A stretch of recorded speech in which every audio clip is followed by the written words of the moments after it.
വിഷയം പഠിക്കലാണ് നമ്മളെ ലക്ഷ്യം. ഇമാം റംലി പറയുന്നു. ഇമാം റംലിയോടൊരു ചോദ്യം. എന്താ ചോദ്യം? ചില ആളുകൾ ഇങ്ങനെ വിഷമഘട്ടങ്ങളിൽ ഒക്കെ യാ ശൈഖ് ഫുലാൻ, യാ റസൂലല്ലാഹ്, യാ ശൈഖ് മുഹിയുദ്ദീൻ ഇങ്ങനെയൊക്കെ ഇങ്ങനെ വിളിച്ച് കാവലിനെ തേടാറുണ്ട്. ഇങ്ങനെ തേടൽ അനുവദനീയമാണോ അല്ലേ? ഒരു ചോദ്യം. രണ്ടാമത് ചോദ്യം, അങ്ങനെ ചോദിച്ചാൽ അവർക്കതിന് സഹായിക്കാൻ കഴിയുമോ ഇല്ലേ? രണ്ടാമത്തെ ചോദ്യം. ഇങ്ങനെയുള്ള ചോദ്യത്തിന് മറുപടി പറയുമ്പോ ആ ചോദ്യത്തിന് അത് അനുവദനീയമാണ് എന്ന് പറഞ്ഞിട്ട് ഇമാം റംലി പറയുന്നു, വലിർ റുസുലി പ്രവാചകന്മാർ, വല്ലംബിയായി അംബിയാ മുർസലുകൾക്കും, വല്ലൗലിയായി ഔലിയാക്കൾക്കും, വസ്സാലിഹീന സജ്ജനങ്ങൾക്കും ഇഗാസത്തുൻ സഹായിക്കാൻ കഴിയും. ജീവിതകാലത്തെന്ന് മാത്രമല്ല ബഅദ മൗതിഹിം, അവർ മരണപ്പെട്ടു പോയതിന് ശേഷവും സഹായിക്കാൻ കഴിയും എന്നാണ് പറയുന്നത്. എന്താണ് ഈ ഹിജ്റ 10-ാം നൂറ്റാണ്ടിലെ മുജദ്ദിദ പറയുന്നത്? എന്താണ്? അമ്മൽ അംബിയാവു, അംബിയാക്കന്മാർ ഫലിയന്നഹും മഹ്യാഉൻ ഫീ ഖുബൂരിഹിം, അവരവരുടെ ഖബറുകളിൽ ജീവിച്ചിരിക്കുകയാണ്. യുസല്ലൂന, നിസ്കരിക്കുന്നുണ്ട്. ഇമാം ബുഖാരി ഉദ്ധരിച്ച ഹദീസിലുണ്ട്, റസൂലുള്ളാഹി പറയുന്നു, റഅയ്തു മൂസാ യുസല്ലി ഫിൽ ഖബർ, മൂസാ നബി ഖബറിൽ വെച്ച് നിസ്കരിക്കുന്നത് ഞാൻ കണ്ടു എന്ന് ഇമാം ബുഖാരി ഉദ്ധരിച്ച ഹദീസിലുണ്ട്. അതുപോലെ തന്നെ കാന്നി യൻദുറു ഇലാ യൂനുസ, അതാ യൂനുസ് നബി വരുന്നു, വഹുവ യുലബ്ബി, തൽബിയത്ത് ചൊല്ലി ഹജ്ജിന് വരുന്നത് അതാ ഞാൻ നോക്കിക്കാണുന്നു എന്ന് പറഞ്ഞ ഹദീസുകൾ ബുഖാരിയിലുണ്ട്. അതാ അത് വെച്ചുകൊണ്ടാ പറയുന്നത് ഇവര് ഖബറുകളിൽ ജീവിച്ചിരിക്കുന്നവരാണ്. യുസല്ലൂന, അവർ നിസ്കരിക്കാറുണ്ട്. വയഹ്ജൂന, ഹജ്ജും ചെയ്യാറുണ്ട്. കമാ വറദത്ത് ബിഹിൽ അഖ്ബാറു, ഒക്കെ ഹദീസിൽ വന്നതാണ്. മിൻഹും, ഈ സഹായിക്കാനുള്ള അവരിൽ നിന്നാകും. മുഅ്ജിസത്തൻ ലഹും, അവർക്കുള്ള അമാനുഷിക സിദ്ധിയാണ്. അതേ സമയത്ത് അമ്മൽ ഔലിയാവു, ഔലിയാക്കളോ ഫയ്യ കറാമത്തുൻ ലഹും, അത് അവർക്കുള്ള കറാമത്താണ്. കാരണം എന്താണ്? ഫഇന്ന അഹ്ലൽ ഹഖ്, സത്യത്തിന്റെ ആളുകൾ, ഫഇന്ന അഹ്ലൽ ഹഖ്, സത്യത്തിന്റെ ആളുകൾ, അലാ അയ്യക മിനൽ ഔലിയായി, കറാമത്ത് മുഅ്ജിസത്തുകൾ, കറാമത്തുകൾ ഔലിയാക്കളിൽ നിന്നുണ്ടാകും. ബിഖസ്തിൻ, അവർ ഉദ്ദേശിക്കുമ്പോൾ ഉണ്ടാകും. വൈരിഖസ്തിൻ, ഉദ്ദേശിക്കാത്തപ്പോഴും ഉണ്ടാകും. ഉമൂറുൻ ഖാരിഖത്തുൻ ലിൽ ആദ, അസാധാരണ സംഭവങ്ങൾ എന്ന് ഈ പുസ്തകത്തിൽ 10-ാം നൂറ്റാണ്ടിലെ മുജദ്ദിദ് എന്ന് പരിചയപ്പെടുത്തിയ മഹാനായ ഇമാം റംലി റഹ്മഹുല്ലാഹ് അദ്ദേഹത്തിന്റെ ഫത്താവയുടെ 4-ാം വാള്യം 382-ാമത്തെ പേജിൽ പറഞ്ഞു. ഇനി ആയത്താളുണ്ട്. മഹാനായ ഈസാ നബി അലൈഹിസ്സലാത്തു വസ്സലാമിനോട് ഈസാ നബി അലൈഹിസ്സലാത്തു വസ്സലാം പറഞ്ഞത് കാണാം. എന്താ പറഞ്ഞത്? ഈസാ നബി അലൈഹിസ്സലാമിന്റെ അമാനുഷിക സിദ്ധി എന്താണ്?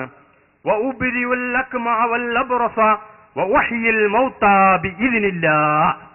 അതായത് ഓരോ പ്രവാചകന്മാർക്കും അവർക്ക് പ്രവാചകനാണെന്നുള്ള തെളിവിന് കൊടുക്കുന്നത് സാധാരണ നിൽക്കാനായിട്ട് കഴിയാത്തതാണ്. മൂസാ നബി അലൈഹിസ്സലാമിന്റെ കാലഘട്ടത്തിൽ സാഹിര്യങ്ങള് വലിയ ഉന്നതിയിലെത്തിക്കുന്ന ഒരു കാലമായിരുന്നു. അതുകൊണ്ട് എല്ലാ സാഹിര്യങ്ങളെയും പരാജയപ്പെടുന്ന ഒരു വടി മൂസാ നബിക്ക് കൊടുത്തത് അതുകൊണ്ടാണ്. അതേ സമയത്ത് ഈസാ നബി അലൈഹിസ്സലാമിന്റെ കാലത്ത് വൈദ്യശാസ്ത്രം അങ്ങേയറ്റം പുരോഗമിച്ച ഒരു കാലമായിരുന്നു. അതുകൊണ്ടേതായി അന്ന് മൂസാ നബി അലൈഹിസ്സലാമിന് കൊടുത്ത അമാനുഷിക സിദ്ധി എന്താണ്? ഉബ്രിഉൽ അക്മഅ, പ്രസവിക്കുന്ന സമയത്ത് തന്നെ കണ്ണില്ലാത്ത ആൾക്ക് കണ്ണു കൊടുക്കുക. പ്രസവിക്കുമ്പോൾ തന്നെ കണ്ണില്ലാത്ത ആൾക്കാണ് അക്മഹ് എന്ന് പറയാം, അവർക്ക് കണ്ണു കൊടുക്കുക. അതുപോലെ തന്നെ മറ്റൊന്ന് വല്ലബ്രസ, വെള്ളപ്പാണ്ട് രോഗിയെ സുഖപ്പെടുത്തുക. വെള്ളപ്പാണ്ട് രോഗത്തിന് മരുന്ന് അന്നുള്ള ഡോക്ടർമാർക്ക് അതിന് മരുന്ന് കൊടുക്കാൻ കഴിയൂല. ഇന്ന് കഴിയോ? വെള്ളപ്പാണ്ടിന് മരുന്ന് കണ്ടുപിടിച്ചിട്ടുണ്ടോ? വെള്ളപ്പാണ്ടിന് മരുന്ന് കണ്ടുപിടിച്ചിട്ടുണ്ടോ ഈ കാലത്ത്? ഏതായാലും വെള്ളപ്പാണ്ടിന് മരുന്ന് കൊടുക്കുക. വഹ്യിൽ മൗത, മരിച്ചവരെ ജീവിപ്പിക്കുക. അതിനിപ്പോ ഏതായാലും ഒന്നും കഴിയൂല. വഹ്യിൽ മൗത, ഇതൊക്കെ എങ്ങനെയാണ് ചെയ്യുന്നത്? എന്റെ സ്വന്തം കഴിവുകൊണ്ടല്ല, ബിഇദ്നില്ലാഹ്, അള്ളാഹുവിന്റെ സമ്മതപ്രകാരം, അള്ളാഹുവിന്റെ വേണ്ടുക പ്രകാരം, അള്ളാഹുവിന്റെ ഉദ്ദേശപ്രകാരം. ഇതിന് പറഞ്ഞതിന് സമ്മതം എന്ന് മാത്രമല്ല അർത്ഥം, ഖളാ വേണ്ടുക എന്നർത്ഥമുണ്ട്, അതുപോലെ തന്നെ ഉദ്ദേശം എന്നർത്ഥമുണ്ട്. എല്ലാ അർത്ഥം ഇവിടെ ഉദ്ദേശം. അപ്പോ അള്ളാഹുവിന്റെ സമ്മതപ്രകാരം മരിച്ചവരെ ഞാൻ ജീവിപ്പിക്കും. അതുപോലെ തന്നെ വെള്ളപ്പാണ്ട് രോഗിയെ ഞാൻ സുഖപ്പെടുത്തും. അതുപോലെ തന്നെ മറ്റു പ്രസവിക്കുന്ന സമയത്ത് കണ്ണില്ലാത്ത ആളുകൾക്ക് ഞാൻ കണ്ടുകൊടുക്കും. ഇങ്ങനെ ഈസാ നബി അലൈഹിസ്സലാം വാദിച്ച സമയത്ത് മഹാനായ ഇമാം റാസി റഹ്മഹുല്ലാഹ് അദ്ദേഹത്തിന്റെ തഫ്സീറിൽ വിവരിക്കുന്നു, ആളുകൾ പോയിട്ട് ഏതായി ഈസാ നബി അലൈഹിസ്സലാമിനോട് ആവശ്യപ്പെട്ടു. അതുപോലെ തന്നെ മറ്റൊരു സ്ഥലത്ത് പറഞ്ഞിട്ടുണ്ട്, ഒരു പക്ഷിനുണ്ടാക്കും. അന്നീ അഹ്ലുക്കുലക്കും മിനത്തീനി കഹയ്യത്തി ത്വയ്രി ഫംഫുഖു ഫീഹി ഫയകൂനു ത്വയ്റൻ ബിഇദ്നില്ലാഹ്. ഇത് വേറൊന്നാ, ഒരു പക്ഷിനുണ്ടാക്കിയിട്ട് റൂഹ് ഊതിയ പക്ഷിനെ പറക്കും. ഇങ്ങനെയൊക്കെ ഒരാൾ പറഞ്ഞു വന്ന ആളുകളൊന്നും പിന്നാലെ വിടുമല്ലോ, നിങ്ങളൊന്നുണ്ടാക്കി തന്നെ പിന്നാലെ വിടുമല്ലോ. അങ്ങനെ കൂടിയ സമയത്ത് കൂടി. അപ്പോ ഈസാ നബി അലൈഹി സ്വലാം അങ്ങനെ ഉണ്ടാക്കി എന്ന് ഈ ആയത്തിന്റെ തഫ്സീറിൽ റാസി പറഞ്ഞിട്ടുണ്ട്. ഇനി മാത്രമല്ല, ഒരു പ്രവാചകനാകണമെങ്കിൽ തന്നെ അങ്ങനെയുള്ള കഴിവുകൾ ഉണ്ടാകണം എന്ന് മഹാനായ ഇബ്നു ഹജറുൽ അസ്ഖലാനി റഹ്മഹുല്ല അദ്ദേഹത്തിന്റെ ഫതുഹുൽ ബാരിയിൽ മഹാനായ ഇമാം വസ്സാലി റഹ്മഹുല്ല തങ്ങളെ ഉദ്ധരിച്ച് പറഞ്ഞിട്ടുണ്ട്. അദ്ദേഹം പറയുന്നു, പ്രവാചകന്മാർക്ക് ഒരു വിശേഷണമുണ്ട്, പ്രവാചകനാകാനുള്ള വിശേഷണമാണ്. ഉദാഹരണമായിട്ട് നമ്മളെപ്പോലെ ആയ പ്രവാചകനാകാൻ കഴിയൂല എന്നുള്ള കാര്യം ഉറപ്പാണ്.